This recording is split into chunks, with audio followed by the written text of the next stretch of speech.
అందరికీ నమస్కారం. Welcome to IG media. నేను మీ ప్రియదాసిరి. ఈ ఆధునిక కాలంలో సమాధానం లేని ప్రశ్నలు చాలానే ఉన్నాయి.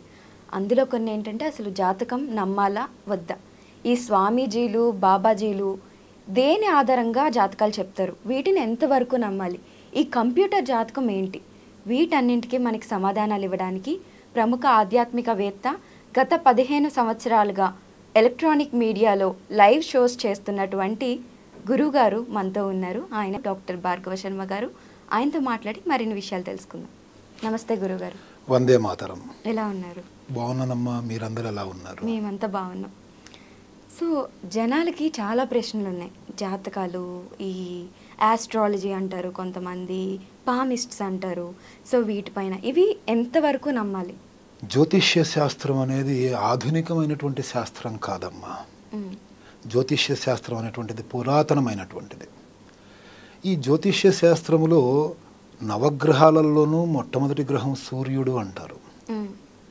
ఈ సూర్యుడు అనేటువంటి వాడు ఈ విశ్వం మొత్తానికి కూడా కంట్రోల్ చేసేటువంటి ఒక అద్భుతమైనటువంటి శక్తి, అయస్కాంత శక్తి అంటారు, మ్యాగ్నెటిక్ పవర్, అలాంటివి కలిగినటువంటి మహాశక్తి. ఈ సైన్స్ పరంగా మిగతా పాశ్చాత్య దేశాలందరూ అన్నీ కూడా పరిశోధించి ఆ టెలిస్కోప్లు అవి పెట్టి ఇన్ని గ్రహాలు ఉన్నాయి, ఇవి ఈ విధంగా తిరుగుతున్నాయి, వాటి చుట్టూ ఆరా అంటే ఒక కాంతివంతమైనటువంటి శక్తి తరంగాలు ఈ విధంగా ఉంటాయని చెప్పి తెలుసుకునే కన్నా ముందే ఎన్నో వందల సంవత్సరాల కిందట, ఎన్నో వేల సంవత్సరాల క్రిందట మన పురాణాలలో, మన వేద ఉపనిషత్తులలో, మన వేద మంత్రాలలో కూడా భూమి అండాకారంలో ఉంటుందంటే గుండ్రంగా ఉంటుందని, ఈ శని యొక్క ప్రభావం ఈ విధంగా ఉంటుంది, సూర్యుని యొక్క ప్రభావం ఈ విధంగా ఉంటుంది అంటూ మన మునులందరూ కూడా తమ దివ్య శక్తితో, దివ్య దృష్టితో, దాన్నే టెలిపతి అంటారు, దానితో దర్శించి ఈ యొక్క శాస్త్రాన్ని ఏర్పాటు చేశారు. జ్యోతిష్య శాస్త్రం అనేటువంటిది చాలా పురాతనమైనటువంటి శాస్త్రము. ఎన్నో పరిశోధనలు, ఎంతోమంది మహర్షులు, ఎంతోమంది శాస్త్రజ్ఞులు పరిశోధనలు చేసినటువంటి శాస్త్రం ఇది. కాబట్టి జ్యోతిష్య శాస్త్రాన్ని 100కి 100 పాళ్ళు కూడా నమ్మవచ్చును. ఓకే. అయితే కొంతమంది చేయి చూసి చెప్తారు, కొంతమంది మొహం చూసి చెప్తారు, మరికొంతమంది అయితే చిలక జ్యోతిష్యం అని కూడా ఉంటుంది, చిలకను పెట్టుకుని చెప్తుంటారు. ఇవన్నీ కూడా నమ్మాలంటారా? జ్యోతిష్యంలో భాగాలు కాదమ్మా ఇవన్నీ. ఇది హస్త సాముద్రికం కానీ, ముఖాన్ని చూసి చెప్పటం కానీ, అండ్ ఈ చిలకను చూసి చెప్పటం, చిలక తీసిన అవేవో పేపర్లు ఉంటాయి వాటిని చూసి చెప్పటం, ఇవన్నీ కూడా శాస్త్రానికి అందనటువంటిది. ఒక బేసిక్ అంటే పునాది కూడా సరిగ్గా లేనటువంటి వ్యవస్థలు. ఒక సామెత ఉంది, చేతులే లేని వాడికి చేతి గీతలు ఏం కనిపిస్తాయి, మరి వాడి భవిష్యత్తు ఉండదా అని. అలాగే ఇంకొక ఆయన అడిగారు, మహా గొప్ప వాగ్గేయకారుడు, అద్భుతమైనటువంటి మనకి ప్రవచనాలు చెప్పేటువంటి ప్రవచనకర్త ఒక ఆయన ఉన్నారు. మనం పేర్లు చెప్పుకోవటం సబబు కాదు కాబట్టి నేను చెప్పను. ఆయన చెప్పిన దాంట్లో కూడా మనం ఆలోచించాలి. కోతికి కూడా చేతికి రేఖలు ఉంటాయి, కోతికి కూడా వేళ్ళు ఉంటాయి. ఓ వేలు పొడవుగా ఉంటుంది, ఓ వేలు పొట్టిగా ఉంటుంది. ఆ కోతి యొక్క భవిష్యత్ ఏంటి? కోటీశ్వరురాలు అవుతుందా? అంటే మనం ఆలోచించాలి, దేన్ని నమ్మాలి, ఎందుకు నమ్మాలి, ఏ విధంగా నమ్మాలి, వేటిని బేస్ చేసుకొని ఏర్పడ్డటువంటి శాస్త్రం ఏంటి, దాన్ని ఏ విధంగా నమ్మాలి. ఈ విధంగా మనకి మనం లౌక్యంగా ఆలోచించాలి. మోసపోయే వాళ్ళు ఉన్నంతకాలం మోసగించే వాళ్ళు ఎలాగూ ఉంటారు. కాబట్టి ఇంకొకటి ఏంటి అంటే అక్షరాస్యత అనేది ఒక 30 ఏళ్ల కిందటి వరకు కూడా ఎక్కువగా లేదు మన దేశంలో. ఓ 10%, 20% అక్షరాస్యత అంటే లిటరసీ. అప్పుడు వ్యవసాయాలు, భూములు దున్నుకోటాలు, చేతి వృత్తులు, వీటి మీదనే ఆధారపడి ఉండేవారు. అదీగాక అప్పుడున్నటువంటి టెక్నాలజీ ఇప్పుడున్నటువంటి టెక్నాలజీకి నక్కకి నాకలోకానికి ఉన్నంత తేడా ఉంది. అప్పట్లో మొద్దుబారిపోయినటువంటి పేపర్లు ఉండేవి చాలా లావుగా, ఇప్పుడు చాలా పల్చటి పేపర్లు వస్తున్నాయి. అప్పుడు రాయడానికి సరైనటువంటి పెన్నులు లేవు. ఇంక్ ఫౌంటైన్ పెన్ను కానీ లేకపోతే రంగుని కానీ యూజ్ చేసేవాళ్ళు. ఆ పేపర్ మీద వాళ్ళ యొక్క పుట్టినటువంటి ఘడియలు కానీ నక్షత్రాలు కానీ రాసుకుంటే అవన్నీ కూడా బిల్డింగులు కూడా సరిగ్గా లేక, దాచిపెట్టేటువంటి వసతి లేక, ఏ పెంకుటిళ్ళ చూర్లల్లోనో లేకపోతే ట్రంకు పెట్టెల్లోనో పెట్టేసి ఈ వరదలు వానలు వచ్చినప్పుడు, ఎండాకాలం గుడిసెలు కాలిపోయినప్పుడు ఇవన్నీ కాలిపోయేవి ఎవరికి గుర్తుండేవి కాదు. ఆ గుర్తు లేకపోతే తనకంటూ ఏదో ఒక భరోసా, రేపొద్దున నేను పని చేస్తున్నాను, దాంట్లో నేనేమన్నా విజయాన్ని సాధిస్తానా, నాశనం అయిపోతానా అనేటువంటి సామాన్యమైనటువంటి మానవుడి యొక్క టెన్స్ ఏదైతే ఉంటుందో ఆ టెన్స్ తోటి పుట్టుకొచ్చినటువంటివే ముఖము చూసి చెప్పేటువంటివి, చేయి చూసి చెప్పేటువంటివి, చిలక జ్యోతిష్యాలు ఇవన్నీ కూడా. అవన్నీ కూడా ఏం చేస్తాయంటే మనిషికి ఒక తెలియనటువంటి ధైర్యాన్ని ఇస్తాయి. పర్వాలేదు, నువ్వు వెళ్ళు, ముందుకెళ్ళు, ఈ పని చేసుకో అని చెప్పి చెప్పడం కోసం ఒక శక్తి, అతనికి ఆత్మస్థైర్యాన్ని ఇవ్వటం కోసం, ఆత్మ బలాన్ని ఇవ్వటం కోసం పరిచయం చేసినటువంటి, నాకేది నిర్దుష్టమైనటువంటి ఇవి లేవు, స్థిరమైనటువంటి సమయాలు, గణనలు, లెక్కలు, గణితాలు ఏమీ లేవు అని అనుకునే వాళ్ళు కూడా ఇదొక శాస్త్రం ఉంది, దీని ప్రకారంగా నాకు మంచి జరుగుతుందని ఒక ధైర్యంగా ముందుకెడితే ఖచ్చితంగా విజయం సాధిస్తారు. ఆ ధైర్యాన్ని ఇవ్వటం కోసం, ఏదో ఒక ఆధారాన్ని చూపించటం కోసం మన పూర్వీకులు వీటిని పుట్టించటం జరిగింది. కానీ ప్రస్తుతం వాటిని ఒక బలహీనత, మనిషి యొక్క మానసికమైనటువంటి బలహీనతల మీద ఆడుకునేటువంటి స్థితికి తీసుకొచ్చేసి వాటిని వేలి ముద్రలని, మళ్ళీనేమో మీరు చెప్పినట్టుగా ఈ వేళ్ళు పొడవుగా ఉంటే, పొట్టిగా ఉంటే హస్త సాముద్రికాలు, వీటికి ఈ విధమైన రిజల్ట్స్ అని, దాంట్లో మేము పరిశోధనలు చేశామని అలా చెప్పుకునేవాళ్ళు మనుషుల్ని వాళ్ళ యొక్క భావాలతోని ఆటలాడుకొని వీళ్ళు సొమ్ము చేసుకునేటువంటి స్థితి వచ్చిందనమాట. మరి అలా నమ్మకూడదు అన్నప్పుడు ఎవరిని నమ్మాలి, ఎవరిని నమ్మకూడదు అనేది మాకు తెలియదు కదా. సో అసలు ఎవరిని నమ్మాలంటారు? అంటే మీరు ఇప్పుడు గత 15 ఏళ్ళుగా జాతకం చెప్తున్నానని చెప్పారు, మీకు ఎటువంటి బ్యాక్గ్రౌండ్ ఉంది, మీరు బాబాజీ, మీరు క్లియర్గా చెప్పగలరు అని మేము ఎలా నమ్మాలి, ఎలా తెలుసుకోవాలి? ఎవరు కూడా తమని తాము ప్రమోట్ చేసుకోరు. జ్యోతిష్య శాస్త్రంలో ఉన్నటువంటి వాళ్ళు కర్మ సిద్ధాంతాన్ని నమ్ముతారు.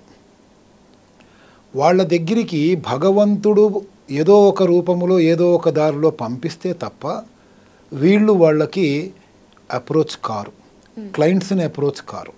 అంటే ఫర్ ఎగ్జాంపుల్, నేను ఒక ఆయనకి జాతకం చెప్పాలి అని అనుకుంటే ఆయన నా దగ్గరికి ఏదో ఒక విధంగా నా గురించి తెలుసుకొని రావాల్సిందే తప్ప నేను అడ్వర్టైజ్మెంట్స్ చేసుకోవటం కానీ, నేను పెద్ద బోర్డులు పెట్టుకోవటం కానీ, నేను రాయితీలు ప్రకటించటం కానీ, నా దగ్గరికి వస్తే 1+1 జాతకం ఫ్రీ అని చెప్పటం కానీ, ఇప్పుడే ఫోన్ చేస్తే 10 నిమిషాల్లో ఫోన్ చేస్తే ఫ్రీగా చెప్పేస్తానని నా నంబర్లు చెప్పుకోవటం కానీ, ఇలాంటివన్నీ కూడా నిజమైనటువంటి శాస్త్రవేత్త, జ్యోతిష శాస్త్రవేత్త చెప్పుకోడు. అతను కర్మ సిద్ధాంతాన్ని నమ్ముతాడు. ఎవరికైతే కర్మ పరిపక్వత చెంది, ఎవరికైతే తన జీవితంలో మంచి మార్పులు రావాలని భగవంతుడు రాసి పెడతాడో, ఏ సమయానికి రావాలని రాసి పెడతాడో ఆ సమయానికి ఏదో ఒక రూపంలో సరి అయినటువంటి శాస్త్రీయ గారు ఎవరైతే ఉంటారో, శాస్త్రవేత్త ఈ జ్యోతిషం గురించి, ఆయన గురించి అవసరమైన వ్యక్తికి ఇన్ఫర్మేషన్ అందేటట్లుగా భగవంతుడే చేస్తాడు. అప్పుడు వాళ్ళు ఈయనని అప్రోచ్ అవుతారు. అంతే తప్పితే బోర్డులు పెట్టుకోవటము, మళ్ళీనేమో ఇంకా అనేక రకాలైనటువంటి సాధనాల ద్వారా నా దగ్గరికి రండి అని చెప్పి చెప్పుకోవటము, ఇవన్నీ కూడా చేసేటువంటి వ్యక్తులు సాధ్యమైనంత వరకు అలా చేసే వాళ్ళల్లో కూడా ప్రస్తుతం గొప్పవాళ్ళు ఉండి ఉండవచ్చు, ఉన్నారేమో. కానీ అసలైనటువంటి విధానం ఏంటంటే కర్మ సిద్ధాంతం ప్రకారంగా ఆ వ్యక్తికి భగవంతుడు ఈ వ్యక్తిని చూపిస్తాడు ఏదో ఒక దారిలో, అప్పుడు మనం నమ్మవచ్చు. అంటే చాలా వరకు ఇలా జాతకాలు చెప్పే వాళ్ళని మీరు ఎప్పటి నుండి చెప్తున్నారని కానీ, మీరు ఎలా ఇందులోకి వచ్చారని కానీ అడిగితే, మా అమ్మ నాన్నలు చెప్పారు, వాళ్ళ అమ్మ నాన్నలు చెప్పారు, వాళ్ళ అమ్మ నాన్నలు చెప్పారు, ఇలా చెప్పుకుంటూ వస్తున్నామని చెప్తారు. మీకు ఎటువంటి శక్తులైనా ఉంటాయా, లేకపోతే దైవ దృష్టి ఏమైనా ఉంటుందా, దాని ప్రకారం ఏమన్నా చెప్తారా? అమ్మా, మీరు అడిగినటువంటి ప్రశ్న చాలా గొప్పది, చాలా లోతైనటువంటిది. చాలామంది వాళ్ళ అమ్మా నాన్నలు వాళ్ళ తరతరాలుగా వస్తుంది యొక్క జ్యోతిష శాస్త్రం అని చెప్తారు. నన్ను అడగండి, నేను చెప్తాను, నాకన్నా ముందు నా వంశములో ఎవరు జ్యోతిష్యం చెప్పిన వాళ్ళు లేరు. మా నాన్నగారు 91 వరకు ఒక 6 సంవత్సరాలు 7 సంవత్సరాలు అప్పట్లో ఉన్నటువంటి షుగర్ కంప్లైంట్కి సరి అయినటువంటి అవి లేక ఉస్మానియా హాస్పిటల్, గాంధీ హాస్పిటల్ ఇట్లాంటి వాటిల్లో చాలా 6 ఏళ్ళు ట్రీట్మెంట్ తీసుకొని 2 కాళ్ళు కూడా యాంపిటేషన్ చేసి ఆ తర్వాత ఆయన చనిపోవటం జరిగింది. ఆయన హాస్పిటల్లో ఉన్న రోజుల్లో నేను ఇంటర్మీడియట్, డిగ్రీ చదువుకునేవాడిని. ఆ రోజుల్లో పక్క బెడ్ మీద ఉన్నటువంటి ఒక సిద్ధాంతి గారు, బ్రాహ్మడు, ఆయన కూడా సేమ్ ఇలాగే జాయిన్ అయ్యి ఓ ఏడాది 2 ఏళ్ల పాటు హాస్పిటల్లో ట్రీట్మెంట్ తీసుకుంటూ ఉంటే వేరే టైంపాస్కి సాధనాలు ఏమీ లేక నేను అక్కడ కూర్చొని ఆయనతో పాటు మాటల్లో పడి ఆయన నేర్పిస్తూ ఉంటే నేర్చుకున్నటువంటి శాస్త్రం ఇది 2 సంవత్సరాలు. ఆ తర్వాత దీని మీద ఇంట్రెస్ట్ పెరిగి దీంట్లో ఇంకా పరిశోధనలు, ఇంకా గొప్ప వాళ్ళని అప్రోచ్ అవ్వటాలు, నేర్చుకోవటాలు జరిగింది. అంతే తప్పితే వంశపారంపర్యంగా రావటానికి ఇది అవకాశాలు చాలా ఉన్నాయి, కానీ అందరికీ వంశపారంపర్యంగా రావాలనే రూల్ ఏమీ లేదమ్మా. ఎందుకు లేదు అని అంటే, పండితపుత్ర పరమసుంఠ అనేటువంటి ఒక సామెతను మనం చూసే ఉంటాం. నాన్నగారు బాగా చేశారు కాబట్టి కొడుకు కూడా ఇందులో బాగా చేయాలనేటువంటి మాట ఏం లేదు. మా నాన్నగారు యాజ్ ఇఫ్ ఐఎమ్ బ్రాహ్మిణ్, మా నాన్నగారు ఉర్దూలో రాసేవాళ్ళు, ఉర్దూ చదివేవాళ్ళు, Urdu to Telugu to English దానికి సంబంధించినటువంటి అనేక రకాలైనటువంటి పుస్తకాలు రాశారు. ఉర్దూలో ఏమంటారు, ఇంగ్లీష్లో ఏమంటారు, దాన్ని తెలుగులో ఏమంటారు అనేటువంటివి రాశారు. మరి నాకు ఉర్దూలో ఒక అక్షరం కూడా రాదు, మరి ఆయన దగ్గరే పెరిగాను. కాబట్టి భగవంతుడు రాసి పెడతాడు, వీళ్ళు ఎందులో నిష్ణాతులు కావాలి, వీళ్ళు ఏ సబ్జెక్ట్లో నిష్ణాతులు కావాలి, వీళ్ళు ఎందులో పేరు ప్రఖ్యాతులు సాధించాలి, ఎన్ని సాధించినా వీళ్ళు దేన్ని తమ యొక్క వృత్తిగా ప్రవృత్తిగా స్వీకరించి జీవించాలి, వీళ్ళ జీవితం ఎలా జరగాలి అనేటువంటిది ఆ జాతకాల్లో రాసి పెడతారు. కాబట్టి ఇప్పుడు నేను చెప్పినటువంటి మాటని అసలైనటువంటి జ్యోతిష్య శాస్త్రవేత్తలు ఎవరూ కూడా కొట్టివేయలేరు. ఎందుకంటే వాళ్ళ జాతకంలో రాసి ఉండాలి. ఆ గ్రహాల యొక్క స్థితిగతులు ఈయనకి జ్యోతిష్య శాస్త్రాన్ని నేర్చుకోవడానికి ఉత్సుకతని, ఉత్సాహాన్ని, అందులో సామర్థ్యాన్ని, వీటన్నింటినీ కూడా ఇచ్చేటట్లుగా ఉండాలి. ఆ విధంగా ఉన్నప్పుడు మాత్రమే ఎవరైనా జ్యోతిష్య శాస్త్రాన్ని నేర్చుకోగలుగుతారు. ఓకే, ఇప్పుడు హస్తముద్రికలు చూసి జాతకం చెప్పేవాళ్ళు, చిలక జ్యోతిషం అనేది ఎప్పటి నుండో చూస్తూనే ఉన్నాం. ఇప్పుడు ఆధునిక కాలంలో చూసుకున్నట్లయితే మనకి షాపింగ్ మాల్స్ బయట, రెస్టారెంట్స్ బయట కంప్యూటర్ జాతకం అనేసి ఒకటి ఫేమస్ అవుతుంది. కంప్యూటర్ ఇక్కడ పెట్టడమే కాదు, ల్యాప్టాప్స్లో కానీ ఫోన్లో కానీ మనం కూడా ఇలా హ్యాండ్ ఒక పిక్ తీసి అప్లోడ్ చేసినా జాతకాలు వస్తున్నాయి. అవి ఎంతవరకు నమ్మాలంటారు? నమ్మొచ్చమ్మా, కానీ సైన్స్ పరంగా కొన్ని ప్రశ్నలు నాలో చాలా ఉన్నాయి. ఆ ప్రశ్నల్ని నేను అడుగుతాను. అంటే మిమ్మల్ని అడగను, మామూలుగా నన్ను నేనే అడుగుతున్నట్టుగా ప్రజల దృష్టికి తీసుకొస్తాను మీ ఛానల్ ద్వారా. వాటి ద్వారా ఆలోచిస్తే మాత్రం ఒక 50 నుంచి 60% వరకు మాత్రమే మనం వాటిని నమ్మవచ్చు. ఎందుకనంటే ఫస్ట్ ప్రశ్న, కంప్యూటర్ జాతకాలు అంటే సాఫ్ట్వేర్ డెవలప్ చేయాలి కదా, దానికి సాఫ్ట్వేర్ ప్రోగ్రామింగ్ చేయాలిగా, లేకపోతే అవైతే రావుగా. ఆ ప్రోగ్రామింగ్లో క్యాలిక్యులేషన్స్ అంటే గణితము, జ్యోతిష్య శాస్త్రము గణితముతో ముడిపడి ఉంది, మ్యాథమెటిక్స్ తోటి. ఆ గణితం అనేది స్టాటిస్టికల్గా ఉంటేనే కానీ ఇది ప్రోగ్రామింగ్ అనేది కుదరదు. అంటే 2 + 2 = 4, 2 + 3 = 5 అనేది ఎక్కడికి వెళ్ళినా సరే ఇది స్టాటిస్టికల్. ఈ స్టాటిస్టికల్ ప్రోగ్రామింగ్ అనేది ఉండాలి. కానీ మన శాస్త్రాల రీత్యా నక్షత్రాలు, గ్రహాలు, వీటి గమనాలు నిర్దిష్టమైనటువంటి సమయాన్ని ఎప్పుడూ కూడా కలిగి ఉండవు. అంటే ఫిక్స్డ్ టైమింగ్స్ ఉండవు. ఉదాహరణకి ఈ రోజున ఉన్నటువంటి నక్షత్రం ఉదయం 6 గంటలకి మొదలైంది అని అనుకుందాం. ఈ నక్షత్రం రేపు ఉదయం 4 గంటల నుంచి 8 గంటల లోపు ఎప్పుడైనా ఎండ్ అవ్వచ్చు. అంటే 22 గంటల నుంచి 26:30, 27 గంటల వరకు నక్షత్రము, తిథి మారుతూ ఉంటాయి. పుబ్బా నక్షత్రం ఒకనొక సమయంలో 25 గంటలు 34 నిమిషాలు ఉంది అని అంటే అదే పుబ్బా నక్షత్రం మళ్ళీ 27 రోజుల తర్వాత రిపీట్ అవుతుంది. అప్పుడు 22 గంటలే ఉండవచ్చు, 27 గంటలు ఉండదు. దాన్ని ప్రోగ్రామింగ్ ఎలా చేస్తారు? రాబోయే ఇంకో 50 ఏళ్ళదో 60 ఏళ్ళదో చేయలేరు కదా. అది ఎప్పటికప్పుడు ప్రోగ్రామ్, అది ఎప్పటికప్పుడు గణితాలని మనం లెక్క పెట్టవలసిందే. ఇంకా లగ్నాలు 1:30 గంటలు, 1 గంట 40 నిమిషాల నుంచి మొదలెడితే 2 గంటల 24 నిమిషాల వరకు కూడా లగ్నాలు మారుతాయి. 12 లగ్నాలు రోజుకి 24 గంటలు. అంటే 2 గంటలకు ఒక లగ్నము చొప్పున స్టాటిస్టికల్గా ప్రోగ్రామింగ్ చేయాలి. అలా ఉండవు లగ్నాలు కూడా. ఇంకా ముఖ్యంగా leap year, non leap year calculations. Leap ఇయర్కి 366 రోజులు ఉంటాయి, నాన్ లీప్ ఇయర్కి 365 రోజులు ఉంటాయి.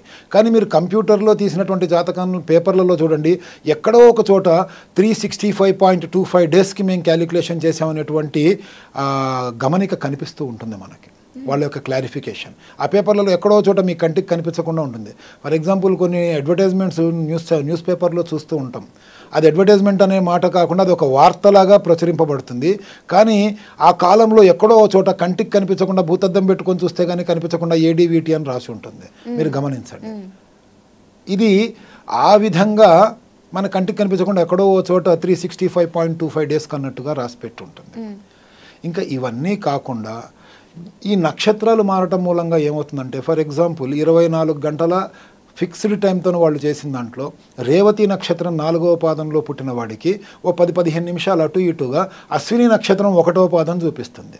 దాంతో ఏమవుతుంది, మీనరాశి కాస్త మేషరాశి అవుతుంది.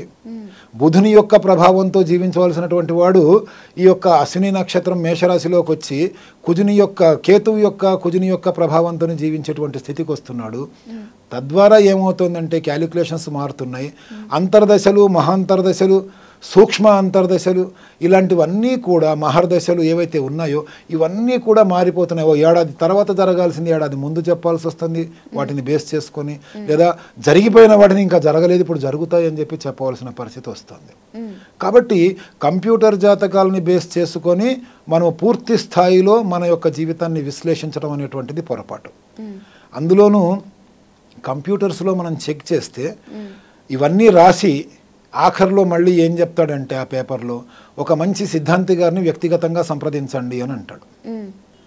వధూవర గుణమేళనము చూసినా అంటే పెళ్లి చెయ్యాలి పిల్లడికి పిల్లకి అనుకున్న దగ్గర కూడా ఈ కుజదోషానికి సంబంధించి దానికి సంబంధించి ఆ కంప్యూటర్లో వచ్చేసి మళ్ళీ మీరు ఒక మంచి సిద్ధాంతి గారిని కన్సల్ట్ చేయండి అని చెప్పి వాడి మీద తప్పు లేకుండా రాసి చూపిస్తాడు. అక్కడ ఆ క్లారిఫికేషన్ అక్కడ ఇస్తాడు.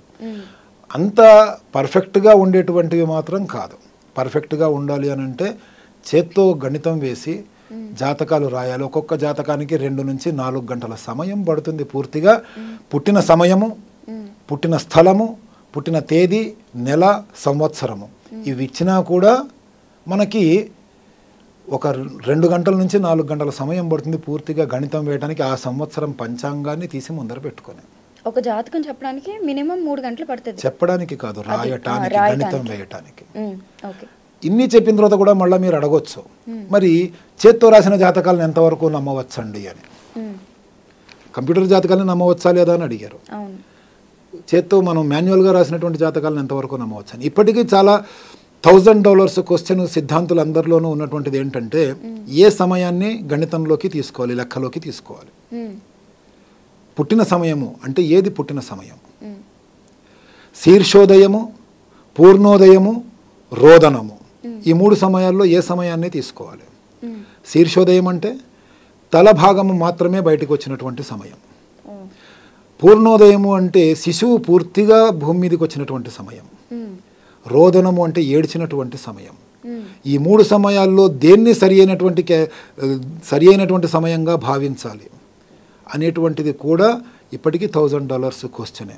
దానికి సరి అయినటువంటి క్లారిటీ ఎక్కడి నుంచి లేదు. ఎందుకంటే అంత గుప్తముగా గోప్యముగా ఉంచబడినటువంటి శాస్త్రం ఇది, అంత లోతైనటువంటి శాస్త్రం ఇది. అది గనక సరిగ్గా క్యాలిక్యులేషన్స్ వేయటం, గణితం వేయటం వచ్చింది అని అంటే అద్భుతాలు జరుగుతాయి. ఆ గణితం కూడా ఎలా వేయాలి, పంచాంగంలో ఉన్న టైం ఒకటే కాదమ్మా.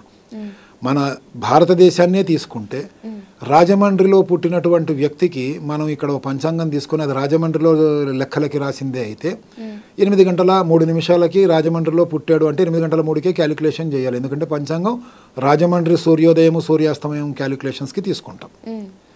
వరంగల్కి, హైదరాబాద్కి కూడా చేయవచ్చు క్యాలిక్యులేషన్. అయితే దాని మీద రాస్తారు, రాజమండ్రికి అన్నట్టుగా, హైదరాబాద్కి అన్నట్టుగా రాస్తారు. అదే పంచాంగంలో హైదరాబాదులో పుట్టినటువంటి వ్యక్తి జాతకాన్ని నేను రాయాలి అని అంటే 13 నిమిషాల యొక్క సమయాన్ని నేను అక్కడ సంస్కారం చేయాల్సి వస్తుంది. అంటే ఆ పంచాంగంలో కానీ పుట్టినటువంటి ఈ అబ్బాయి యొక్క జాతకంలో కానీ 13 నిమిషాల సమయాన్ని నేను కొన్ని రకాలుగా తీసివేయాలి, కొన్ని ప్రాంతాల్లో కలపాలి, ఆ తర్వాత నేను దానికి క్యాలిక్యులేషన్స్ వేయాలి. అదే మీరు తూర్పు వైపు అంటే మన శ్రీకాకుళము, భువనేశ్వర్ అటువైపు పెడితే మళ్ళీ సమయాలు వేరే ఉంటాయి. ఇదే దాన్ని మనము ఢిల్లీకి రాసుకుంటే 34 నిమిషాల సమయాన్ని నేను సంస్కారం చేయాల్సి ఉంది. అంటే మీరు 10 గంటలకి జన్మించాను అని అంటే నేను 9 గంటల 26 నిమిషాలకి తీసుకోవడం కానీ 10:34కి తీసుకోవడం కానీ అక్కడ లగ్నాల యొక్క సమయాన్ని దాన్ని బట్టి మేము క్యాలిక్యులేషన్స్ చేయాలి. ఇవన్నీ కంప్యూటర్లో చూపించడం సాధ్యమా? జరగని పని. అలాంటప్పుడు కంప్యూటర్లో వచ్చేటువంటి రిజల్ట్స్ అన్నీ కూడా పర్ఫెక్ట్గా అలాగే ఉంటాయనేటువంటి దాన్ని మనం ఎలా చెప్పగలం? ఇవన్నీ చెప్పిన తర్వాత నాకు ఇంకొక ప్రశ్న వచ్చింది. జనరల్గా మా తల్లిదండ్రులు ఎటువంటి టైంకి గుర్తుపెట్టుకుంటారంటే డాక్టర్ ఏ టైం చెప్తే అదే, ఎందుకంటే లోపలికి వెళ్ళి అదంతా తెలియదు కాబట్టి. ఏ టైం గుర్తుపెట్టుకోవాలి? తల బయటకు వచ్చిందా, మనిషి బయటకు వచ్చిందా, ఏడ్చిందా?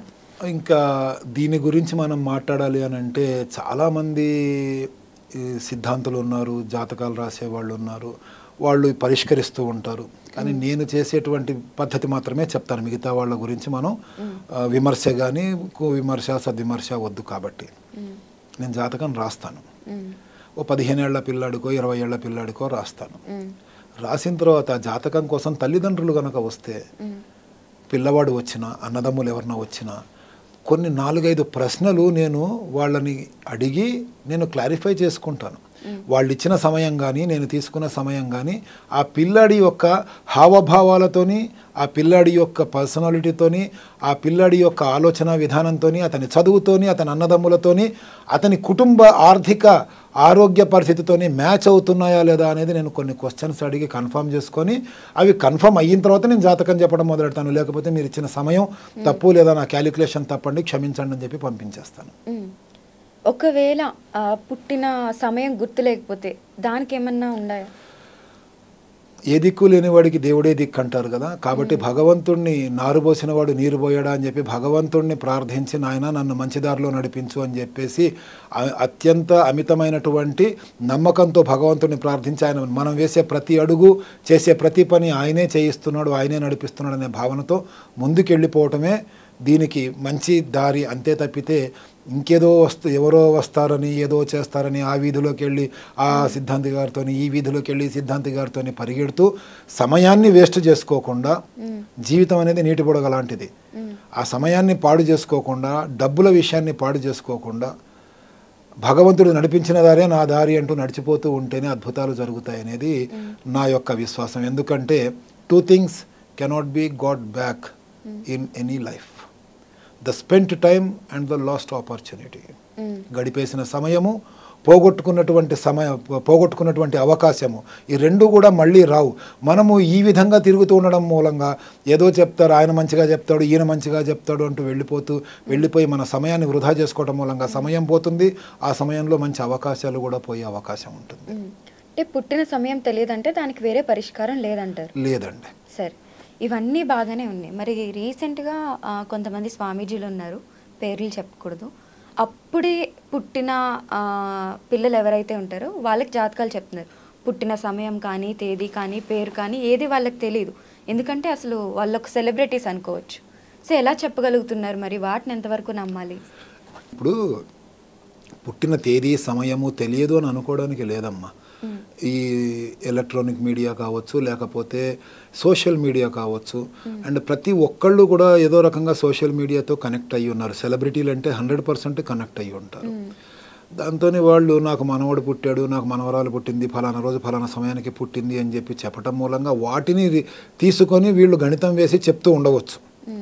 కాదనలేం, నాకు తెలియదు, వాళ్ళకి తెలియదు అనేటువంటి మాటని మనం అనలేం. ఎందుకనంటే ఇప్పుడు ఆ ట్విట్టర్లోనో ఎక్స్లోనో ఫాలో అవుతున్నాము. అందులో ఆ సెలబ్రిటీ ఏం చేశారంటే, నాకు మనవరాలు పుట్టింది ఫలానా రోజు ఫలానా సమయానికి, నేను తాతనయ్యాను అని చెప్పేసి ఆయన పెట్టారు. నేను దాన్ని క్యాలిక్యులేషన్ చేసుకొని చెప్పేస్తా. అంటే మొహం కూడా చూడకుండా చెప్పగలరా? మొహం చూడాల్సిన అవసరం లేదమ్మా. కానీ ఆ పుట్టిన పాప తల్లిదండ్రులు కానీ, ఆ పాపకి రక్త సంబంధికులు కానీ, ఆ కుటుంబానికి పెద్ద కానీ ఎవరైనా సరే అడగకుండా, మాకు చెప్పండి అని చెప్పి అడగకుండా వీళ్ళు చెప్పటం తప్పు. మొదటి విషయం, క్యాలిక్యులేషన్ వేస్తే వేసుకోవచ్చు, బహిర్గతం చేయకూడదు. అందులోనూ మొత్తం సాంఘికముగా అందరికీ కూడా తెలిసే విధంగా వాళ్ళ కుటుంబానికి సంబంధించి వాళ్ళ వ్యక్తిగత విషయంగానే భావించాలి. మనం ఆ ప్రైవసీని మెయింటైన్ చేయాలి. అలా చేయకుండా పెళ్లి చేసుకునే విషయం కావచ్చు, పిల్లలు పుట్టిన విషయం కావచ్చు, ఇల్లు కట్టే విషయం కావచ్చు, మిగతా ఏ విషయాలైనా, ఇది రాజకీయంగా అధికారంలోకి రావటము రాకపోవటం, ఇవన్నీ కూడా అడగకుండా చెప్పకూడదు. అలా చెప్పటం మూలంగా ఏ విద్యనైతే, ఏ శాస్త్రాన్నైతే, ఏ ధర్మాన్ని, ఏ మతాన్నైతే మనము ఆశ్రయించుకొని మన జీవితాన్ని బ్రతుకుతూ మనకింత పేరు ప్రఖ్యాతుల్ని సంపాదించుకోవటం జరిగిందో, వాటన్నింటికీ కూడా అన్యాయం చేసినటువంటి ద్రోహులమవుతాం. మొదటి విషయం. మానవ జన్మ అనేటువంటిది చాలా పవిత్రమైనటువంటిది, ఎన్నో పుణ్యకార్యాలు చేయటం మూలంగా లభించినటువంటిది. ఒక తల్లి తాను తల్లి అవ్వటం కోసం, అమ్మ అవ్వటం కోసం తన అమ్మని తలుచుకుంటూ బిగ్గరగా ఎన్ని వందల సార్లు అరిచుంటుందో పిల్లల్ని కనేటప్పుడు, అలాగే ప్రతి వ్యక్తి కూడా ఇలాంటివన్నీ ముందుకేడ్చి చెప్పేటప్పుడు తన తల్లిని ఒకసారి గుర్తు చేసుకోవాలి. నాకు జన్మనివ్వడానికి మా అమ్మ తన అమ్మని అమ్మ అంటూ ఎన్నిసార్లు పిలిచిందో నన్ను కనడానికి, ఆ తల్లిని ఎందుకు పనికిరాని చవటలతోని కూడా తిట్టించడం జరుగుతోంది నేను ఈ సెలబ్రిటీలకి వాళ్ళకి వీళ్ళకి అడగకుండా జాతకాలు చెప్పటం మూలంగా అని. ఎందుకంటే సోషల్ మీడియాలోనూ తిడుతూనే ఉంటారు, వ్యక్తిగతంగా బయట ఒకళ్ళతోనొకళ్ళు మాట్లాడుకున్నప్పుడు వాడి తల్లిని ఉద్దేశించి తిట్టుకుంటూ మాట్లాడుకుంటూ ఉంటారు. ఎందుకంటే సోషల్ మీడియాకి సంబంధించినటువంటి అభిమానులు, వీరాభిమానులు ఉండొచ్చు. ఆయన అడగకుండా చెప్పడం తప్పు కదా. భార్య వచ్చి భర్త జాతకం అడిగినా చెప్పకూడదు శాస్త్రపరంగా, భర్త ఒక్కడు వచ్చి భార్య జాతకం అడిగినా చెప్పకూడదు. ఎవరి జాతకాలు వాళ్ళకే తెలియజేయాలి, వాళ్ళు అడిగితేనే చెప్పాలి. అప్పుడే వీళ్ళకి ఉత్తమ గతులు ఉంటాయి ఈ జీవితం తర్వాత. అదమ్మా. ఈ మధ్యకాలంలో సోషల్ మీడియాలో చూసుకున్నట్లయితే టెక్నాలజీ బాగా పెరిగిపోయింది కాబట్టి ఈ జ్యోతిష్యం అనేది మంచి వ్యాపారం అయిపోయింది సోషల్ మీడియాలో కూడా. మీకు ఇంత ఇస్తాము అని జ్యోతిష్కులు ఎవరైతే ఉన్నారో వాళ్ళే వెళ్ళి మేము ఒక ఎపిసోడ్కి ఇంత పే చేస్తాము, మీరు మా షోని వేయండి, ఇలాంటివి ఉన్నాయి. అవి చాలా కాలం నుంచి ఉన్నాయి కదమ్మా. నన్నే ఉదాహరణగా తీసుకోండి. నేను మంచి మంచి ఛానల్స్లలో 2009, 2008 సమయంలో అప్పట్లో ఉన్నటువంటి 4-5 ఛానల్సే గొప్ప ఛానల్స్. వాటిల్లో the very first channel in Telugu Tamasoma Jyotirgamaya అనే ప్రోగ్రాం చేశాను. ఆ తర్వాత 2009 మహానాడు సమయంలో ఒక ఛానల్ ఏర్పాటు జరిగింది. ఇప్పటికీ చాలా అద్భుతమైన ట్రెండింగ్లో ఉంది ఆ ఛానల్. ఆ ఛానల్కి శుభమస్తు అనేటువంటి ప్రోగ్రాం నేను 4 సంవత్సరాలు వారానికి 5 రోజులు నాన్ స్టాప్గా చేశాను జ్యోతిష్యానికి సంబంధించి. కానీ ఎప్పుడైతే ఈ విధమైనటువంటి కల్చర్ స్టార్ట్ అయిందో, మేము ఒక ఎపిసోడ్కి 20,000 ఇస్తాం, 25,000 ఇస్తాం, 50,000 ఇస్తాం అంటూ వచ్చేసేవాళ్ళు. వచ్చినప్పుడు అక్కడ ఈ ఛానల్స్కు పోటీ కూడా పెరిగిపోయింది. ఇంకా ఛానల్స్ పెరగటం, ఈ యూట్యూబ్ వచ్చిన తర్వాత సొంత ఛానల్స్ తయారైపోవటం, నయా పైసా పెట్టుబడి లేకుండా. అంతకుముందు ఛానల్స్ అంటే ఎలక్ట్రానిక్ ఛానల్స్ అంటే చాలా క్లీన్ చిట్ ఉండాలి వాళ్ళకి, ఎటువంటి పోలీస్ కేసులు ఉండకూడదు, ఎటువంటి క్రిమినల్ కేసులు ఉండకూడదు, అవి నడిపించే వాళ్ళకి జర్నలిజం చాలా అద్భుతంగా ఉండేది ఓ దశాబ్ద కాలం కిందట. ఈ తర్వాత ఏమైందంటే ఇది రావటం మూలంగా ఇప్పుడు చాలామంది ఎంప్లాయీస్ ఉంటారు, టెక్నీషియన్స్ ఉంటారు, లైట్స్ మెన్ దగ్గర నుంచి, కెమెరామెన్ల దగ్గర నుంచి, పీసీఆర్ నడిపించే వాళ్ళ దగ్గర నుంచి వాళ్ళందరికీ జీతభత్యాలు ఇవ్వాలిగా. వాళ్ళ కుటుంబాన్ని ఎన్ని కోట్ల మంది ఇప్పుడు ఛానల్స్ మీద ఆధారపడి వాళ్ళ జీవితాలను నడిపిస్తున్నారు, వాళ్ళకి డబ్బులు ఇవ్వాలిగా. కాబట్టి అవును, ఇతను జాతకాలు తెలిసిన వాడేగా, జ్యోతిష్య శాస్త్రం తెలిసిన వాడేగా, ఇతను ఇస్తానంటున్నాడు, ఇతను ఇచ్చినప్పుడు మనం తీసుకుంటే మనకి ఓ 4 ఎంప్లాయీస్కి జీతాలు వెళ్ళిపోతాయి, మనకి మెయింటెనెన్స్ వెళ్ళిపోతుంది ఆలోచన ఎవరికైనా వస్తుంది, అది సహజం. ఆ విధంగా ఈ టీవీలలో షోస్ చేయటాన్ని పూర్తిగా కమర్షియలైజ్ చేసేసి ఒంటి మీద రంగుబట్టలు వేసుకొని వేషభాషలు మార్చేసుకొని ఏమీ తెలియని వాడు కూడా వచ్చి ఒక ఆకు మీద నీ పేరు రాసి నీళ్లలో వదిలేసేయి, నల్ల బొగ్గుతోటి నీ దరిద్రం పోతుంది అంటూ చెప్పే దగ్గర నుంచి ఆఖరికి మొన్న రాఖీ పౌర్ణానికి సంబంధించి కూడా మధ్యాహ్నం 1 గంట దాకా కట్టకండి అని చెప్పారు. 1 గంట తర్వాత హైదరాబాద్ అంతా అతలాకుతలం అయిపోయేంత కుంభవృష్టి గురిచింది. 90% మంది అక్క చెల్లెళ్ళు అన్నదమ్ములకి రాఖీలు కట్టుకోలేని పరిస్థితి దాపురించింది. వెళ్ళిన వాళ్ళు అక్కడే ఆగిపోయారు. నాకు లౌక్యము అంటే లాజిక్ లేకుండా ఉండేది ఏంటి అనేది నాకు చాలా అనిపిస్తూ ఉంటుందమ్మా. అవన్నీ తెలిసిన తర్వాత నేనేం చేశానంటే, నేను డబ్బులు ఇవ్వలేను, ఇచ్చిన డబ్బుల్ని రాబట్టుకోవడం కోసం నా దగ్గరికి వచ్చినటువంటి క్లయింట్కి అబద్ధాలు చెప్పి ఎమోషనల్ బ్లాక్మెయిల్ చేయలేను, అటువంటి వాళ్ళని ఇంకా కష్టాలు పెట్టలేను. కాబట్టి అసలు టీవీ షోసే వద్దు అని చెప్పి దండం పెట్టి పక్కకు వచ్చేసాను. కాబట్టి ఈ మధ్యకాలంలో ఎలక్ట్రానిక్ మీడియాకి వెళ్ళట్లా, మన సోషల్ మీడియాలోనే మన అనుకున్నటువంటి వాళ్ళ ముఖ్యమైన వాళ్ళ దగ్గరికి వస్తున్నాను. అంతే తప్పితే ఈ జ్యోతిష శాస్త్రాన్ని ఆధారంగా చేసుకొని జీవించాలి అనుకుంటే మనకి పేరు ప్రఖ్యాతులు అవి ఆటోమేటిక్గా వస్తాయి. వాటిని సంపాదించడం కోసం అడ్వర్టైజ్మెంట్స్ అవసరం లేదు. అడ్వర్టైజ్మెంట్ చేసి అడ్వర్టైజ్మెంట్ కోసం డబ్బులు కట్టి అరగంటకో గంటకో 25,000, 30,000, 50,000 కట్టి ఎవడైనా చెప్తున్నాడు అని అంటే వాడు 50,000 రూపాయలు ఆ ఒక్క రోజులో మళ్ళీ తన దగ్గరికి వచ్చే వాళ్ళ దగ్గర నుంచి దోచుకోవాలి. కాబట్టి ఖచ్చితంగా అబద్ధాలు చెప్పే అవకాశం ఉంటుంది. కాబట్టి కంప్యూటర్ జాతకాలు, అండ్ అడ్వర్టైజ్మెంట్స్లో వచ్చేటువంటి జ్యోతిష్య శాస్త్రవేత్తలు మనం నమ్మవలసిన అవసరం లేదు అనేటువంటిది నా భావన. చాలా చక్కగా చెప్పారు. అలానే మరి కుజదోషం విషయానికి వస్తే అసలు దీన్ని ఎంతవరకు నమ్మాలి? పెళ్ళి అనగానే మనకి మెయిన్గా ఇలాంటి పదాలే ఎక్కువ వింటుంటాం. కుజదోషం అనేది ఎక్కువ తరచుగా వింటుంటాము. దీనికి ఎటువంటి పరిహారాలు ఉంటాయి? జ్యోతిష్య శాస్త్రంలో అసలు దోషము అనేటువంటి మాటని మనం మాట్లాడకూడదు. అన్నీ యోగాలే. అవి మనకి ప్రతికూలమైనటువంటి యోగము, అనుకూలమైనటువంటి యోగములుగానే చెప్పబడతాయి, కానీ దోషాలు అనేటువంటి మాటని ఎక్కువగా ఉపయోగించరు. కానీ దోషము అని అనకపోతే సామాన్య జనాలకి అర్థం కాదు, కాబట్టి వాళ్ళకి అర్థం అవ్వడం కోసము దోషం అనేటువంటి పదాన్ని ఉపయోగించడం జరుగుతుంది. కుజుడు అంటే అంగారకుడు. కేవలం ఇప్పుడు చాలామంది ఏంటంటే పెళ్లి కావట్లేదు, లేట్ అయింది, అమ్మాయికో అబ్బాయికో పెళ్ళవడానికి లేట్ అయింది అంటే కుజదోషం ఉంది అని ఊహించేసుకొని కుజుడికి ఏదో శాంతి కార్యక్రమాలు చేయించేస్తూ ఉంటారు. కానీ వివాహము కాకపోవడానికి కారణం కేవలం కుజుడు మాత్రమే కాదు. కుజుడు కేవలం వివాహానికి మాత్రమే కాకుండా అప్పులు అండ్ స్థిరాస్తులు, భూములు, బంగళాలు, దెబ్బలు తగలటాలు, అనారోగ్యాలు, కాళ్ళు చేతులు తల వీటికి ఎముకలకి సంబంధించినటువంటి అనారోగ్యాలు కానీ అవి మల్టిపుల్ ఫ్రాక్చర్ అవ్వటము, యాక్సిడెంట్స్ అవ్వటము, వీటన్నింటికీ కూడా కారణము కుజుడు. ఆ అంగారకుడు అనేటువంటి వాడు ప్రతికూలమైనటువంటి స్థానంలో ఉంటే ఇలాంటి ప్రభావాలు కనిపిస్తూ ఉంటాయి. అలాగే అంగారకుడు అనుకూలమైన స్థానంలో ఉంటే ఈ యొక్క ప్రతికూలమైన ఫలితాలు కాకుండా అనుకూలమైనటువంటి ఫలితాలు కనిపిస్తూ ఉంటాయి. అయితే అందులో అంగారకుడు ఇచ్చేటువంటి అంటే కుజుడు ఇచ్చేటువంటి ఫలితాలలో వైవాహిక జీవితానికి సంబంధించినటువంటి ఫలితాలు కూడా ఉంటాయి. ఆ అంగారకుడు ఉండే స్థానాన్ని బట్టి ప్రతికూలమా అనుకూలమా అనేటువంటిది మనము నిర్ణయించాల్సి వస్తుంది. అంతేకాని పెళ్లి కాకపోయేటప్పటికీ కుజుడే కారణము అనేటువంటి భావనకి మాత్రం రాకూడదు. ముఖ్యంగా కుజదోషము అంటే కుజుడు జన్మించిన లగ్నములో కానీ, కుజుడు జన్మించిన లగ్నం కాదు, కుజుడు ఆ వ్యక్తి యొక్క జన్మించిన లగ్నములో కానీ, లగ్నము నుంచి 2వ స్థానములో, 4వ స్థానములో, 7వ స్థానములో, 8వ స్థానములో, 12వ స్థానములో ఉన్నటువంటి పరిస్థితులలో అంగారకుడు దోషయుక్తుడవుతాడు అని చెప్పి శాస్త్రం చెప్తుంది. ఏ శాస్త్రం అయితే ఈ లగ్నము 2, 4, 7, 8, 12 ఈ స్థానాలలో అంగారకుడు ఉంటే దోషం అని చెప్పి చెప్తుందో అదే శాస్త్రము దానికి ఇంకా లోతైనటువంటి విశ్లేషణని కూడా ఇచ్చింది. అంటే జ్యోతిష్య శాస్త్రములో జాతకములో ఉండేవే 12 లగ్నాలు. 12 లగ్నాలలో 6 స్థానాలలో అంగారకుడు ఉంటే దోషము, వివాహానికి కష్టము అనేటువంటి మాట కనిపిస్తుంది అని అంటే మిగతా 6 స్థానాలు మాత్రమే మిగులుతున్నాయి. కొన్ని కోటాను కోట్ల మంది జాతకాలు భవిష్యత్తులు దాని మీద బేస్ చేసుకొని ఉన్నాయి. కాబట్టి దీన్ని కూలంకషంగా పరిశీలించవలసినటువంటి అవసరం ఉంది.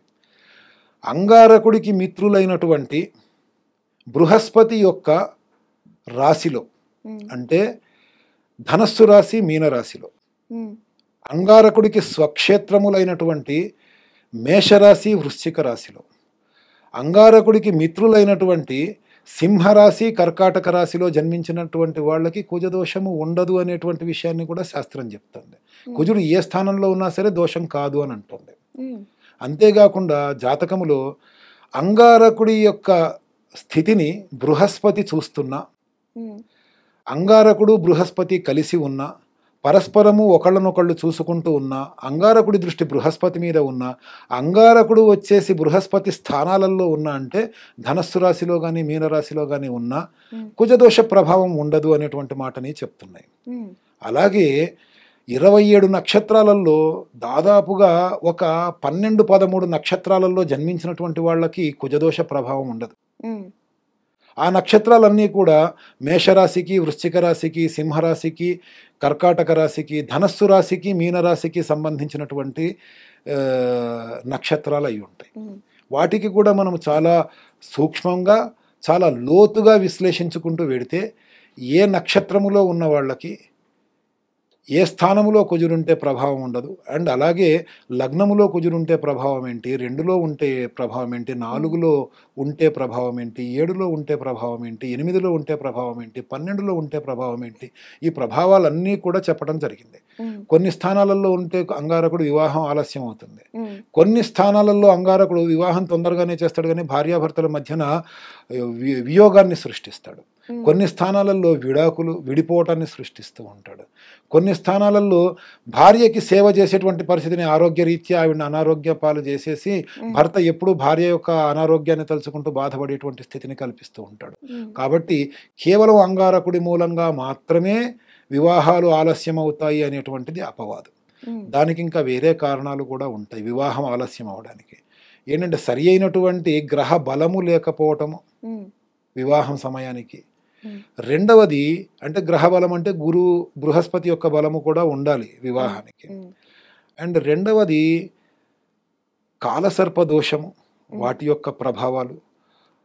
ఆ సమయంలో వివాహం చేద్దాము అని అనుకున్నటువంటి సమయంలో ఆ యొక్క వ్యక్తికి పెళ్లి చేసుకోవాలనుకున్నటువంటి వ్యక్తికి మహర్దశ, అంతర్దశ, సూక్ష్మంతర్దశ, గోచార రీత్యా ఫలితాలు ఎలా ఉన్నాయి, ఇవన్నీ కూడా ఇంపాక్ట్ చూపిస్తూ ఉంటాయి. వాటిని అన్నింటినీ కూడా సరి అయినటువంటి విధంగా గణన చేస్తేనే కానీ వివాహానికి సంబంధించి మనం పూర్తి స్థాయిలో ఏది నిర్ధారణగా చెప్పలేము. ఓకే, ఇందాక కొన్ని రాశులు చెప్పారు కదా మీరు, సింహరాశి, మీనరాశి, ఈ రాశిలో ఉన్న వాళ్ళకి కుజదోషం ఉండదు అనేసి. ఒకవేళ వేరే వాళ్ళకి జాతకాలు ఎప్పుడన్నా చూపించుకున్నప్పుడు ఆ రాశి వాళ్ళకి కుజదోషం ఉంది అని చెప్తే ఒకటి ఏంటంటే రెండు రకాలుగా ఆలోచించాలమ్మాయి.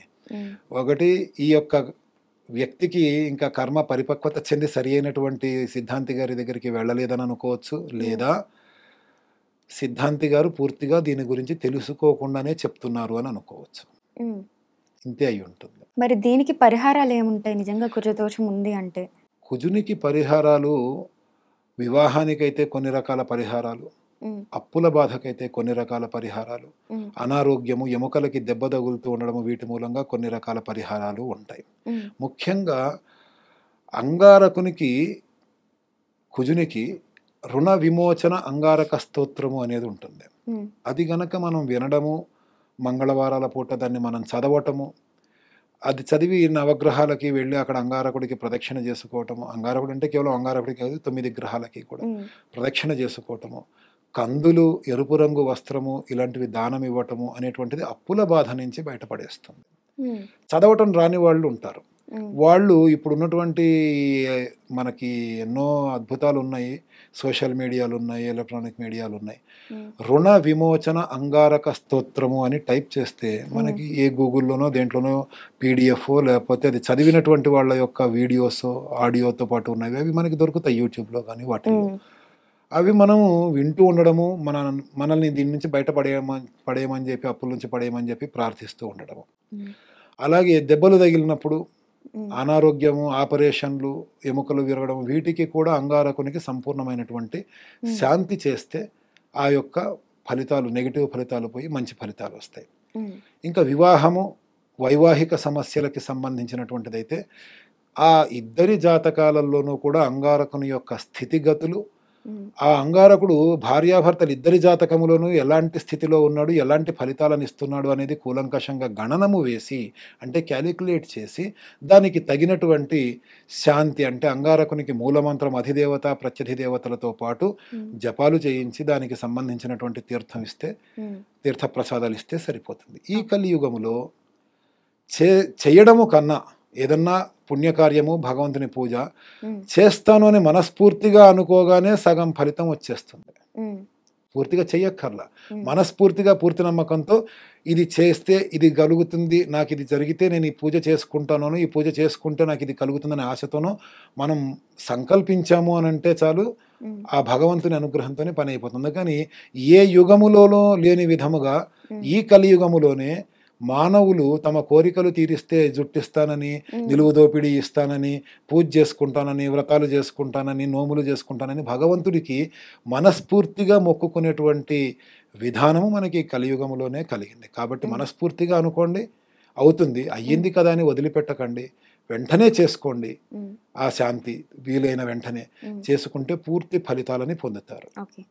చివరిగా ఒక ప్రశ్న గురుగారు, ఇప్పుడు దోషం ఉంది అంటే పరిహారాలు ఉన్నాయి, చేసుకుంటాం. అసలు దోషం ఉంది అని తెలుసుకోవడం ఎలా తెలుస్తుంది? అది శాస్త్రం నేర్చుకుంటే వస్తుంది. సిమ్టమ్స్ లాంటివి ఏమైనా తెలుస్తాయి అంటారా? ఎందుకు తెలియవమ్మా. ఇప్పుడు మనం కాలసర్ప దోషం గురించి ఆలోచిద్దాం. అది కూడా కాలసర్ప యోగమే అంటారు. కాలసర్ప యోగము అనగానే అది ఒక దోషము, దానికి ఎవరు 4-5 ఫలితాలు వస్తాయి అని చెప్పి అందరూ భావిస్తూ ఉంటారు. అది తప్పు. చాలా రకాల కాలసర్ప దోషాలు ఉన్నాయి. లగ్నములో రాహు ఉంటే, సప్తమ స్థానములో కేతు ఉంటే దాన్నే సర్పదోషం అంటారు. ద్వితీయములో రాహువు, అష్టమములో కేతు ఉంటే దాన్నేమంటారు. ఇట్లా మొత్తము ఈ 12 స్థానాలలోనూ కూడా ఏ లగ్నములో జన్మించాడనే దాన్ని కూడా బేస్ చేసుకొని సర్పదోషం యొక్క లక్షణాలు, వాటి యొక్క పేర్లు మారుతాయి. దాదాపుగా 100కి పైగా, 100-200కి పైగా సర్పదోషాలు ఉన్నాయన్నమాట. సర్పదోషం ఉన్నటువంటి వాళ్ళకి ముఖ్యంగా కలిగేది ఏంటంటే ఫ్రీక్వెంట్గా మిస్క్యారేజెస్. భార్యాభర్తల్లో ఎవరికి ఉన్నా సరే రెగ్యులర్గా మిస్క్యారేజెస్ కానీ, లేదనంటే శారీరకంగా కానీ మానసికంగా కానీ ఈ అవలక్షణాలతో ఉన్నటువంటి సంతానము కలగడము, సంతాన రీత్యా ఇబ్బందులు అనేవి ఎక్కువగా ఉంటాయన్నమాట సర్పదోషం ఉన్న వాళ్ళకి. దానికి తోడుగా అభివృద్ధికి అనేక రకాలైన ఆటంకాలు వస్తుంటాయి. పక్కవాడు డెవలప్ అయిపోతూ ఉంటాడు, మనము నమ్మినవాడు మనల్ని మోసం చేసి మనల్ని వెనక్కి లాగేస్తూ ఉంటాడు. అయిన దానికి కాని దానికి వడ్ల గింజలో ఏముంటుంది, బియ్యపు గింజ ఉంటుంది. అలా వడ్ల గింజలో బియ్యపు గింజ ఉందని చెప్పి కొట్టుకు తెచ్చే భార్యాభర్తలు ఉంటారు, వాళ్ళకి సర్పదోష ప్రభావం ఉంటుంది. ఇలా కొన్ని లక్షణాలు ఉంటాయి. ఆ లక్షణాల మూలంగా మనకి ప్రభావం ఉంది అని మనం గుర్తించవచ్చు. కానీ ఏ ప్రభావానికి ఏ విధమైన లక్షణాలు కనిపిస్తాయి అనేది మనము మన ఛానల్లో ప్రస్తావించి దాని గురించి డిస్క్రైబ్ చేయాలి అని అనుకుంటే ఒక చెంచా తీసుకొని సముద్రంలో నీళ్ళని తోడుతున్నట్టుగానే ఉంటుందమ్మా. అంత పెద్ద విషయం, అంత చాలా లోతైనటువంటి విషయం. కాబట్టి ప్రధానంగా మంచి సిద్ధాంతి గారిని కలవాలి. సిద్ధాంతి గారు అనగానే చాలామంది ప్రతి బ్రాహ్మడు అన్నీ తెలుసుకునే ఉంటాడు అని చెప్పేసి అనుకుంటూ ఉంటారు. ఇంటి పక్కన ఉన్న చిన్న చిన్న దేవాలయాల్లో బ్రాహ్మణుల దగ్గరికి కూడా వచ్చిన వాళ్ళని బాధ పెట్టి పంపించకుండా వాళ్ళకి ఏదో ఒక ధైర్యం చెప్పి పంపిద్దాము, భగవంతుని యొక్క సన్నిధికి వచ్చారు కదా అనేటువంటి ఉద్దేశంతో ఆ బ్రాహ్మలు కూడా ఏదో వాళ్ళకి స్వాంతన కలిగించేటువంటి మాటలని చెప్పి పంపిస్తూ ఉంటారు. వాళ్ళు ఊరికే వెళ్లకుండా 10, 25, 50, 100 వాళ్ళ చేతిలో దక్షిణ పెడుతూ ఉంటారు. కానీ అందరికీ అన్నీ వచ్చేసి ఉండాలి అనేటువంటి భావనకి మనం రావటం ఉంది చూసావా క్లయింట్స్, అది తప్పు. ఆయన అర్చకుడు, దేవుణ్ణి అర్చన చేసేటువంటి విధానాన్ని పూర్తిగా తెలుసుకున్నటువంటి వ్యక్తి. మన ఇంటికి కార్యక్రమాలు చేయడానికి, వ్రతాలు, పెళ్ళిళ్ళు, నోములు ఇవి చేయడానికి వచ్చేటువంటి వ్యక్తి పురోహితుడు. పురజనులకి హితవు చెప్పేవాడు కాబట్టి పురోహితుడు. ఈ నక్షత్రాలని గణన వేయటము, జాతకాలు రాయటము, జ్యోతిష్య శాస్త్రంలో పూర్తి పరిజ్ఞానాన్ని పొందినటువంటి వాళ్ళని సిద్ధాంతి గారు అంటారు. ఇందులో తేడా తెలుసుకోవాలి. అయితే అర్చకుడికి నక్షత్రాలు, తిథులు, వారాలు అవసరమే, పురోహితుడికి నక్షత్రాలు, తిథులు, వారాలు, వర్జాలు అవసరమే. ఎందుకంటే ఏ టైంలో ఏం చేసుకోవాలి ఏం చేసుకోకూడదు ఆయన చెప్తారు కాబట్టి. పెళ్ళిళ్ళకి దానికి దుర్ముహూర్తం, వర్జం సిద్ధాంతి గారికి అవసరమే. కాబట్టి కేవలము లగ్నాలు, రాసులు, నక్షత్రాలు, తిథులు, వారాలు తెలిసిన వెంటనే వాళ్ళకు అన్నీ తెలుసు అని చెప్పేసేటువంటి అపోహ మనం పడి బ్రాహ్మల వద్దకి వెళ్ళి పూర్తిగా జ్యోతిష శాస్త్రం గురించి అవగాహన తెలుసుకునే అవకాశం లేనటువంటి బ్రాహ్మల వద్దకి వెళ్ళి వాళ్ళని అడిగి వాళ్ళు కాదనలేక వాళ్ళకి తోచింది ఏదో ఒకటి మంచి జరగాలనే భావనతో భగవంతుని ప్రార్థించి చెప్పటము, వాళ్ళతోనే పొరపాటు చేయించినటువంటి పాపం మనకే ఉంటుంది. కాబట్టి డాక్టర్ అని నేను పెట్టుకున్నాను, ఇంజక్షన్ ఇవ్వగలనా? ఇవ్వలేను. డాక్టర్ అని నేను పెట్టుకోలేను. నాకు డాక్టరేట్ వచ్చింది. ఆ డాక్టరేట్ ఎందులో వచ్చింది? గౌరవ డాక్టరేట్, ఆనరరీ డాక్టరేట్. నాకు ఇంజక్షన్ ఇవ్వడం కూడా రాదు. డాక్టర్ అనే పేరుండగానే వెళ్ళి నువ్వు డాక్టర్ అయ్యావు, నాకు ఇంజక్షన్లు ఇవ్వు, నాకు ఆపరేషన్లు చెయ్యి అని చెప్పేసి ప్రతిదానికి ప్రతి దగ్గరికి వెళ్ళడం. కంటికి అవసరమైతే కంటి డాక్టర్ దగ్గరికి వెళ్తాం, హార్ట్కి అవసరమైతే హార్ట్ డాక్టర్ దగ్గరికి వెళ్తాం. అట్లాగే బ్రాహ్మణుల్లో కూడా అర్చన చేయించుకోవాలంటే అర్చకుడి దగ్గరికి వెళ్ళండి. ఇంట్లో స్మార్థము కార్యక్రమాలు చేయించుకోవాలని అనుకుంటే పురోహితుడిని సంప్రదించండి. జ్యోతిష్య శాస్త్రవేత్తని మాత్రమే జాతకాలకి సంబంధించి ప్రొసీడ్ అవ్వండి. అందరికీ నన్ను అడిగితే నన్ను ఏదైనా పూజ చేయమంటే నాకు రాదు పోమంటాను. అదే పురోహితుడి దగ్గరికి వెళ్ళి అడిగితే ఆయన చేయిస్తాడు. కాబట్టి ఆయన దాంట్లో స్పెషలిస్ట్, నేను దీంట్లో స్పెషలిస్ట్. అలా స్పెషలైజేషన్స్ కలిగి ఉన్నటువంటి వ్యక్తుల దగ్గరికి వెళ్ళి అడగటం మూలంగా పూర్తి స్థాయిలో మనకి మంచి ఫలితాలు వచ్చే అవకాశాలు ఉంటాయి. చాలా విషయాలు తెలియజేశారు, ధన్యవాదాలు గురువుగారు. వందే మాతరం. సో చూసారు కదా, మీకు కానీ ఏమైనా సందేహాలు ఉన్నట్లయితే మాకు కామెంట్స్ రూపంలో తెలియజేయండి. నెక్స్ట్ వచ్చే వీడియోస్లో ఆ సందేహాలను గురువు గారిని అడిగి డెఫినెట్గా ఆ సందేహాలకి మనం సమాధానాలు తెలుసుకునే ప్రయత్నం అయితే చేద్దాం. మరొక వీడియోతో మళ్ళీ మిమ్మల్ని కలుసుకుంటాం. అంతవరకు ధన్యవాదాలు.